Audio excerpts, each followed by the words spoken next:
വലിയ തോതിലുള്ള ക്രമക്കേടുകളുണ്ടെന്ന് ആരോപിക്കുന്നു. അതിന് തെരഞ്ഞെടുപ്പ് കമ്മീഷന്റെ മറുപടി. അത് BJP അതിനെ എങ്ങനെ എടുക്കുന്നു എന്നൊക്കെ അറിയാം. ഇനി വരാൻ പോകുന്നത് സ്വാഭാവികമായിട്ടും ബീഹാർ തെരഞ്ഞെടുപ്പാണ്. എല്ലാവരുടെയും ശ്രദ്ധ അതിലേക്ക് പോകും. അതിന് മുന്നോടിയായിട്ടുള്ള പല രാഷ്ട്രീയ പ്രതികരണങ്ങളും ഒക്കെ നമ്മൾ കാണുമെങ്കിലും ധന്യയുടെ ഒരു അനുഭവത്തിൽ ഇത്തരത്തിൽ വലിയ തോതിൽ മാറ്റങ്ങൾ ഉണ്ടാകുന്നുണ്ടെങ്കിൽ അത് പാർട്ടികൾക്ക് എങ്ങനെ തിരിച്ചറിയാൻ കഴിയും? അത് ഏത് പാർട്ടിക്കും, ഭരണപക്ഷത്തോ പ്രതിപക്ഷത്തോ ഇരിക്കുന്ന പാർട്ടിക്ക് അതിൽ പുലർത്തേണ്ട ജാഗ്രത, തെരഞ്ഞെടുപ്പ് കമ്മീഷനൊപ്പം തന്നെ പാർട്ടികൾ പുലർത്തേണ്ട ഒരു ജാഗ്രതയുമുണ്ടല്ലോ. ഇങ്ങനെ ഒരു പ്രശ്നമുണ്ടെങ്കിൽ അതില്ലാതെ വളരെ സുതാര്യമായ ഒരു വോട്ടർ പട്ടിക തയ്യാറാക്കുന്നതിൽ അതെങ്ങനെ സാധ്യമാകും ഈ രാഷ്ട്രീയ സ്വാധീനത്തിനപ്പുറത്തേക്ക്?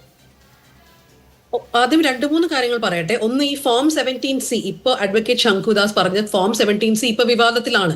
കഴിഞ്ഞ ഇലക്ഷനിൽ ഒരുപാട് പാർട്ടികൾ CPIML, CPIM, എനിക്കൊന്ന് കോൺഗ്രസ് പോലും പല ബൂത്തുകളിലും അവരുടെ പോളിംഗ് ഏജന്റുകൾക്ക് ഫോം 17C കിട്ടിയിട്ടില്ല എന്നൊരു ആരോപണം കഴിഞ്ഞ ഇലക്ഷനുകളിൽ ഉണ്ടായിട്ടുണ്ട്. അതൊന്നാമത്തെ കാര്യം.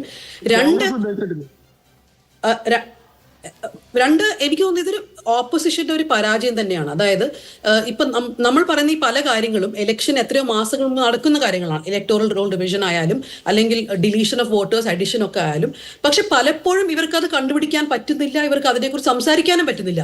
ബിക്കോസ് ഇവരുടെ കംപ്ലീറ്റ് ഫോക്കസ് ഇലക്ഷൻ കഴിഞ്ഞാൽ എങ്ങനെ EVMത്തിന്റെ മേൽ പഴി ചേർക്കാമെന്ന് മാത്രമാണ്.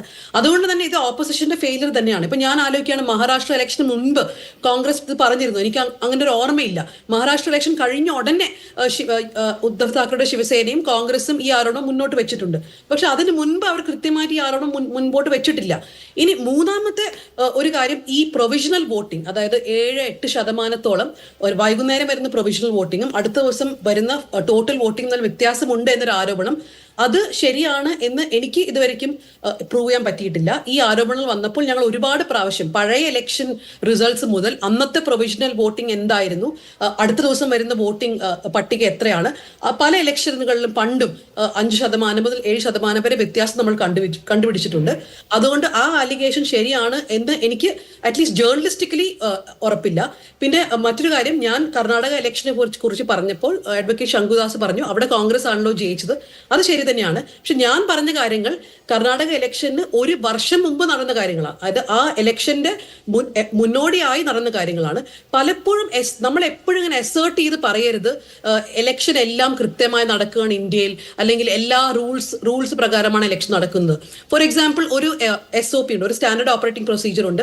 6 മാസം മുൻപ് ഒരു അസംബ്ലി പോളിന് 6 മാസം മുൻപ് വരയ്ക്ക് മാത്രമേ വോട്ടേഴ്സിനെ ഡിലീറ്റ് ചെയ്യാൻ പാടുള്ളൂ എന്ന്.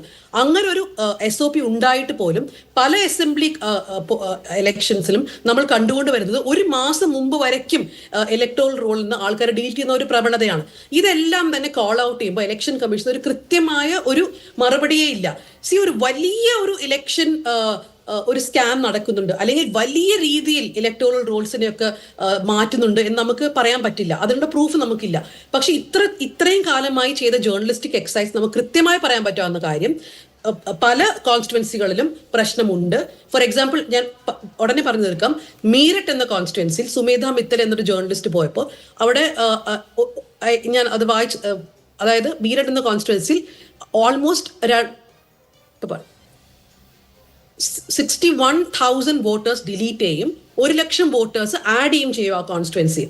അതിൽ ആ റിപ്പോർട്ടർ 3 ബൂത്തുകളിൽ പോയപ്പോൾ 30% വോട്ടേഴ്സാണ് ആ 3 ബൂത്തുകളിൽ മാത്രം ഫേക്ക് ആയിരുന്നത്. അത് BJP എത്രയോ വർഷങ്ങളായി വിൻ ചെയ്യുന്ന ഒരു കോൺസ്റ്റിറ്റ്യുവൻസിയാണ്. 1,00,000 വോട്ടേഴ്സ് ആഡ് ചെയ്തതിൽ ചില സ്ഥലങ്ങളിൽ ആ റിപ്പോർട്ടർ പോകുമ്പോൾ അങ്ങനെ ഒരു സ്ഥലമേ ഇല്ല, ഒരു കോളനിയുടെ പേരുണ്ടാകും, ആ കോളനിയേ ഇല്ല, അല്ലെങ്കിൽ ജുഗ്ഗി എന്നായിരിക്കും. ഇവിടെ പലരും പറഞ്ഞു കേരളത്തിൽ ഇങ്ങനെ സംഭവിക്കുമോ എന്ന്. ഇല്ലായിരിക്കാം. പക്ഷെ ഉത്തർപ്രദേശ്, ബീഹാർ, ഇങ്ങനെ പല സ്ഥലങ്ങളിലും ഇത് ഇങ്ങനൊരു പ്രവണത നമ്മൾ കണ്ടുവരുന്നുണ്ട്. പക്ഷെ അത് കണ്ടുപിടിക്കാൻ കൃത്യമായിട്ടും ഓപ്പോസിഷൻ ഒട്ടും ശരിയാണ്. അത് എവിടെ ആര് ഭരിക്കുന്നോ, ആര് പ്രതിപക്ഷത്തിരിക്കുന്നോ എന്ന് നോക്കാതെ അത്തരം കാര്യത്തിൽ കൃത്യത വരുത്താൻ, അത് ഉറപ്പുവരുത്താനുള്ള ബാധ്യത, ജാഗ്രത അത് പ്രതിപക്ഷത്തിന്റെ ഭാഗത്തുനിന്നുകൂടി ഉണ്ടാകേണ്ടതാണ്.